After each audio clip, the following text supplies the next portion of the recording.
నిజామాబాద్ జిల్లా వాసులకు శుభవార్త. ఈ ప్రాంత వాసులు దశాబ్దాలుగా ఎదురు చూస్తున్న గవర్నమెంట్ అగ్రికల్చర్ డిగ్రీ కాలేజ్ స్థాపనకు రేవంత్ సర్కార్ ఆమోదం తెలిపింది. దీనిపై 4 రోజుల క్రితం అక్టోబర్ 11న పీసీసీ చీఫ్ మహేష్ కుమార్ గౌడ్ కీలక ప్రకటనలు చేశారు. త్వరలోనే కాలేజీ నిర్మాణం ప్రారంభమవుతాయని, ముందుగా భూమి కేటాయింపు ప్రక్రియ చేపడతామని తెలిపారు. అయితే కాలేజీ స్థాపన ఎక్కడా అన్న విషయంలో ఇంకా స్పష్టత రాలేదు. కాలేజీని తెలంగాణ యూనివర్సిటీలోనా లేక రుద్రూర్ అగ్రికల్చర్ రీసెర్చ్ స్టేషన్లోనా అన్న విషయం చర్చనీయాంశంగా మారింది.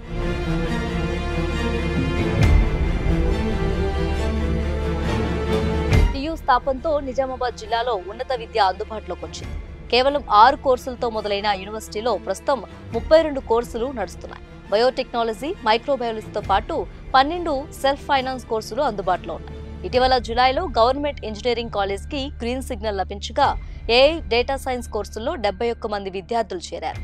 ఈ విద్యా సంవత్సరం నుంచే ఇక్కడ ప్రభుత్వ ఇంజనీరింగ్ కాలేజ్ ప్రారంభమైంది. అడ్మిషన్లు కూడా పూర్తయ్యాయి. ఇప్పుడు ప్రభుత్వం అగ్రికల్చర్ కాలేజ్ స్థాపనపై దృష్టి సారించింది.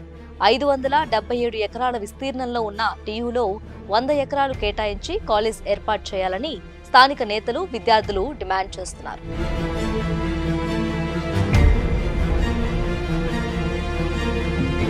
ఈ నేపథ్యంలో ఆగస్టు నెలలో ప్రభుత్వం అగ్రికల్చర్ వర్సిటీ టీంను 2 సార్లు పరిశీలనకు పంపింది.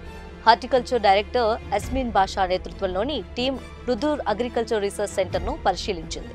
అక్కడ 320 ఎకరాల విస్తీర్ణంలో సైంటిస్టులు వరి, చెరుకు వంటి పంటలు, కొత్త వంగడాలపై పరిశోధనలు చేస్తున్నారు. ఇదే రీసెర్చ్ సెంటర్ ఆధారంగా 2016లో పాలిటెక్నిక్ అగ్రికల్చర్, ఫుడ్ టెక్నాలజీ కాలేజీలు ప్రారంభమయ్యాయి. ఇప్పటి వరకు 5 బ్యాచ్లు పూర్తి చేసి సుమారు 500 మంది విద్యార్థులు పట్టాలందుకున్నారు. రుద్రూర్లో స్టాఫ్ క్వార్టర్స్, ఆడిటోరియం వంటి సదుపాయాలు సిద్ధంగా ఉండటంతో అక్కడే డిగ్రీ కాలేజ్ ఏర్పాటు చేస్తే మేలని టీం సర్కార్కు నివేదించింది.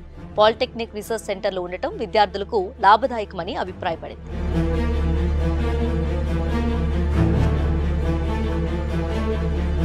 అయితే మరోవైపు నేషనల్ హైవేకు సమీపంలో ఉన్న టీయూలో కాలేజ్ ఏర్పాటు చేయాలని మరో వర్గం పట్టుబడుతుంది. నిర్ణయం తేలిన వెంటనే జీవో విడుదల కావడం. గత 11న TPCC president MLC Mahesh Kumar Goud జిల్లాకు అగ్రికల్చర్ కాలేజ్ మంజూరైందని ప్రకటించినప్పటికీ ఎక్కడా ఏర్పాటు చేస్తారనేది మాత్రం చెప్పలేదు. ప్రస్తుతం బీఎస్సీ అగ్రికల్చర్ చదవటానికి జిల్లా విద్యార్థులు మహారాష్ట్ర, హైదరాబాద్, జగిత్యాల జిల్లాలకు వెళ్లాల్సి వస్తుంది.